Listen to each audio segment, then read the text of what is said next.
जय माता दी दोस्तों। आज शुक्रवार के दिन है, तो आज सुनिए संतोषी माता की व्रत कथा।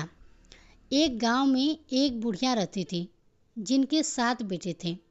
6 बेटे कमाने वाले थे, लेकिन उनका एक बेटा कोई काम धंधा नहीं करता था, बिल्कुल ही निकम्मा था।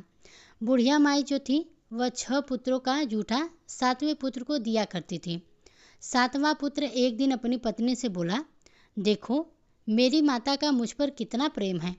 तब उसकी पत्नी बोली, क्यों नहीं, सबका जूठा बचा हुआ तुमको जो खिलाती है। तब वह बोला, जब तक आंखों से नहीं देखूंगा तब तक नहीं मान सकता। पत्नी ने हंसकर कहा, देख लोगे तब तो मानोगे ना। फिर कुछ दिनों के बाद एक बड़ा त्योहार आया। घर में 7 तरह के भोजन और चूरमा के लड्डू बने। वह पत्नी की बात को जांचने के लिए सिर दर्द का बहाना बनाकर पतला कपड़ा ओढ़कर रसोई में जाकर सो गया और कपड़े में से सब देखता रहा। 6 भाई भोजन करने आए। उसने देखा कि माँ ने उनके लिए सुंदर सुंदर आसन बिछाए, 7 तरह की रसोई परोसी और आग्रह करके उन्हें भोजन कराती रही। वह चुपचाप देखता रहा। 6 भाई भोजन करके उठ गए। तब माँ ने उनकी थाली में लड्डुओं के टुकड़ों को उठाया और एक लड्डू बनाया। जूठन साफ करके माँ ने उससे पुकारा, उठ बेटा उठ, तेरे भाइयों ने भोजन कर लिया है, तू भी उठकर भोजन कर ले। तब उसने कहा कि माँ मुझे भोजन नहीं करना है, मैं परदेश जा रहा हूँ। माता ने कहा कि कल जाना हो तो आज ही चला जा। वह बोला, हाँ हाँ आज ही जा रहा हूँ। ऐसा कहकर वह घर से निकल गया। चलते समय उसे पत्नी की याद आई। वह गौशाला में कंडे थाप रही थी। तब वह वहाँ जाकर बोला, सुनो मेरे पास तो कुछ नहीं है, यह अंगूठी है, ये ले लो और अपनी कोई निशानी मुझे भी दे दो।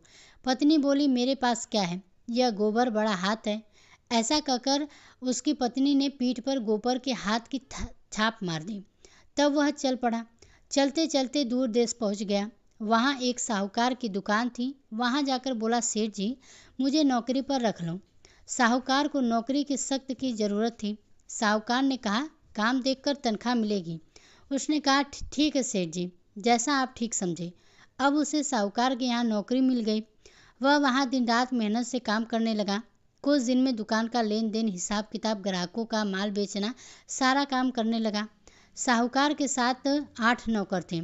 वे सब चक्कर खाने लगे, लेकिन उसने अपनी लगन, परिश्रम और ईमानदारी से सभी को पीछे छोड़ दिया और उसे फिर अपने किए का फल भी मिला।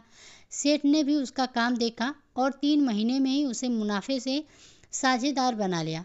परिश्रम करते करते 12 वर्षों में ही वह नगर का नामी सेठ बन गया और सेठ अपना सारा कारोबार उस पर छोड़कर बाहर चला गया।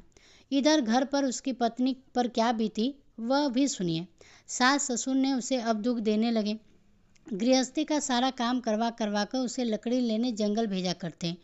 इस बीच घर की रोटियों के आटे से जो भूसी निकलती थी उसी की रोटी बनाकर रख दी जाती और फूटे नारियल की नरेली में पानी दिया जाता था।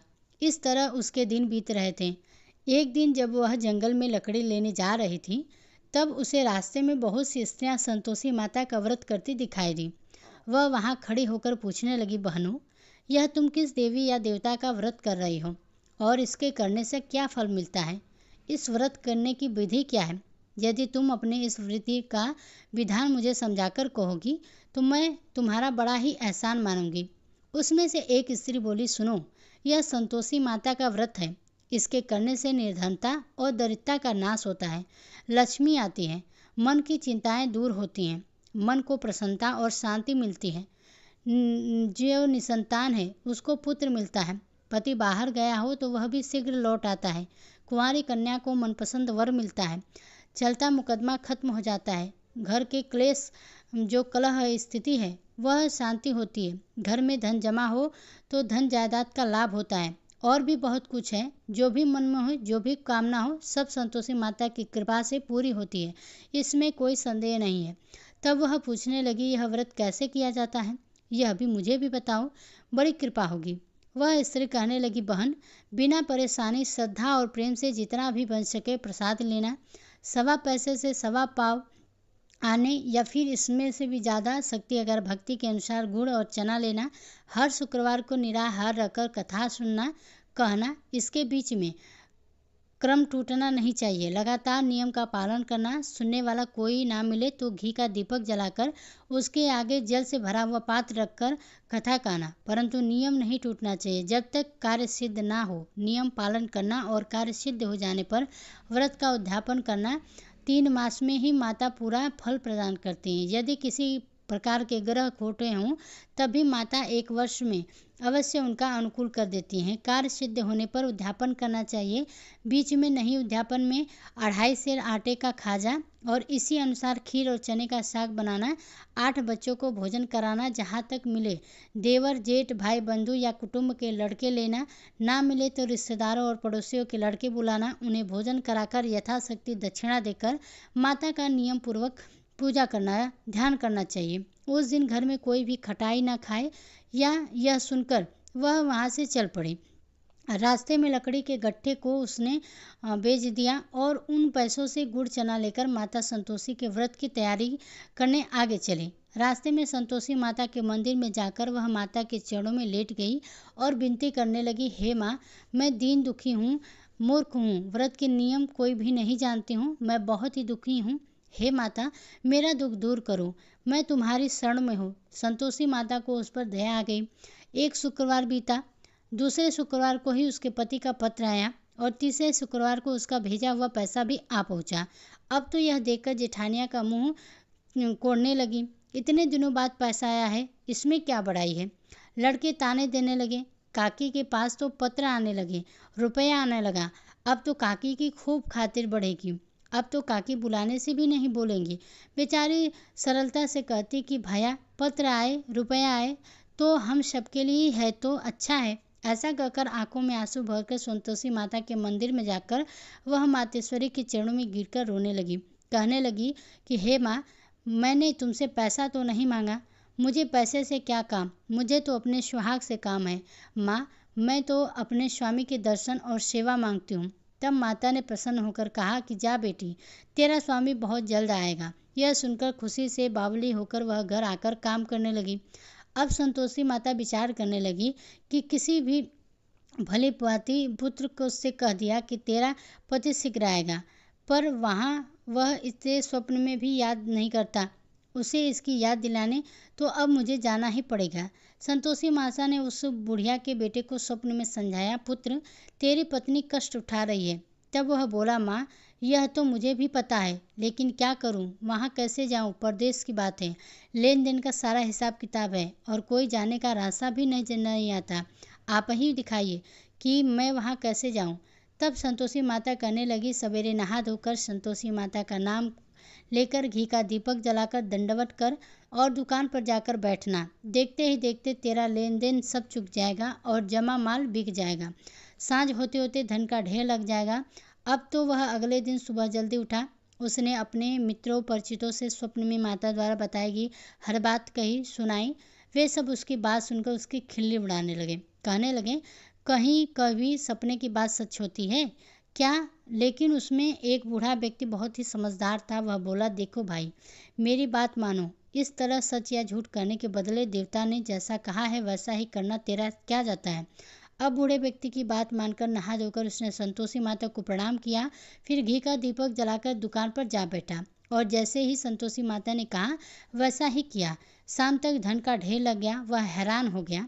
मन में माता संतोषी का नाम लेकर प्रसन्नचित होकर घर जाने के लिए गहने कपड़े सामान खरीदने लगा। सब काम से निपट कर वह अपने घर के लिए रवाना हुआ।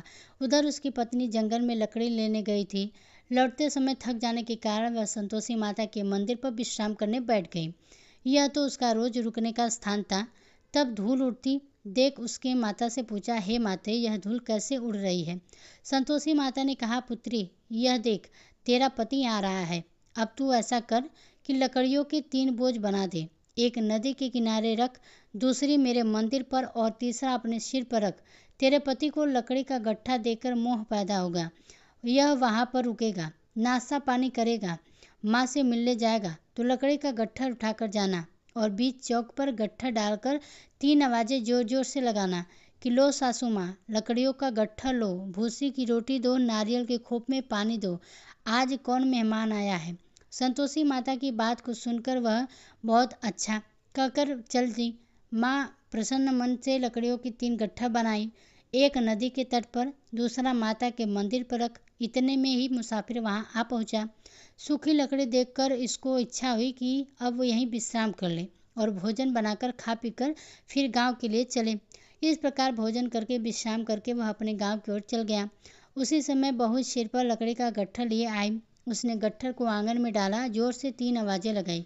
लो सासू माँ जी, लकड़ी का गट्ठर लो, भूसी की रोटी दो, नारियल की खोपे में पानी दो, आज कौन मेहमान आया है। यह सुनकर सास ने अपने दिए हुए कष्टों को भुलाने के लिए कहा, बहू तू ऐसा क्यों कर रही है, तेरा पति ही तो आया है, आप बैठ, मीठा भात खाकर कपड़े गहने पहन। पत्नी की आवाज़ सुनकर उसका बाहर पति आया। उसके हाथ में पहनी अंगूठी देखकर और उसकी दशा देखकर वह व्याकुल हो गया। उसने माँ से पूछा, माँ यह कौन है। माँ बोली, बेटा तेरी ही पत्नी है, आज 12 वर्ष हो गए, जब से तू गया है तब से सारे गांव में जानवर की तरह भटकती फिरती है, काम काज तो कुछ करती नहीं, 4 समय खाकर बैठ जाती है, अब मुझे देखकर भूसी की रोटी और नारियल के खोपे में पानी मांगती है। तब वो बोला, माँ मैंने इसे भी देखा है और तुझे भी, मुझे दूसरे घर की चाबी दो, मैं उस समय वहाँ पे रहूँगा। माँ ने कहा, ठीक है बेटा, जैसी तेरी मर्जी। ऐसा कहकर माँ ने चाबी का गुच्छा बेटे के सामने रख दिया। उसने दूसरे घर का खोला, सारा सामान जमाया। एक ही दिन में वहाँ राजा के महल जैसा ठाट बाट हो गया। अब क्या था, वह सुख भोगने लगी। अगला शुक्रवार उसने अपने पति से कहा कि सुनो जी, मुझे संतोषी माता का उद्यापन करना है। पति बोला, बहुत अच्छा है, खुशी से कर लो। अब वह उद्यापन की तैयारी करने लगी। जेठ के लड़कों को भोजन के लिए कहने गई। उन्होंने मंजूर किया, परंतु पीछे से जेठानी ने अपने बच्चों को सिखला दिया कि भोजन के साथ तुम लोग खटाई मांगना, जिससे उसका उद्यापन पूरा ना हो। अब लड़के भोजन करने आए, खीर पेट भर खाई, लेकिन माँ की बात याद आते ही कहने लगे, चाची हमें कुछ खटाई खाने दो, खीर खाना हमें बिल्कुल अच्छा नहीं लगता। लड़के उठ खड़े हुए, फिर बोले, पैसे लाओ। भोले भाले बहू कुछ भी नहीं जानती थी, उसने उन लड़कों को पैसे दे दिए। लड़कों ने बाजार जाकर उन पैसों से इमली खरीदी और खाई। यह सब देखकर अब बहू पर संतोषी माता का कोप हुआ। राजा के दूत उसके पति को पकड़कर ले गए। जेठानी कहने लगी, अब सब पता चल जाएगा जब जेल की रोटी खाएगा। बहू से यह वचन सहन नहीं हुए। वह संतोषी माता के मंदिर में गई और कहने लगी, माता यह आपने क्या किया। हंसाकर हमें फिर से रुलाने लगी।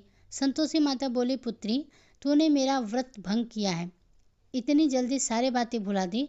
वह बोली, माँ मैं कुछ नहीं जानती, मैं कुछ नहीं भूली, मैंने कोई अपराध नहीं किया, मुझे तो लड़कों ने भूल में डाल दिया, मुझे क्षमा करो माँ।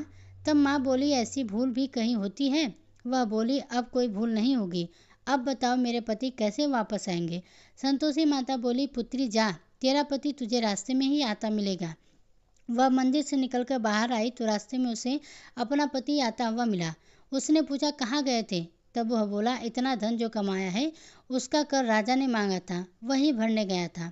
तब वह प्रसन्न होकर बोली, भला हुआ, अब घर चलो। फिर अगला शुक्रवार आया, तब वह बोली, मुझे माता का उद्यापन करना है। पति ने कहा, ठीक है करो। फिर वह जेठ के लड़कों को भोजन करने के लिए कही गई। जेठानी लड़कों ने फिर से सिखा दिया कि तुम पहले की तरह खटाई मांगना।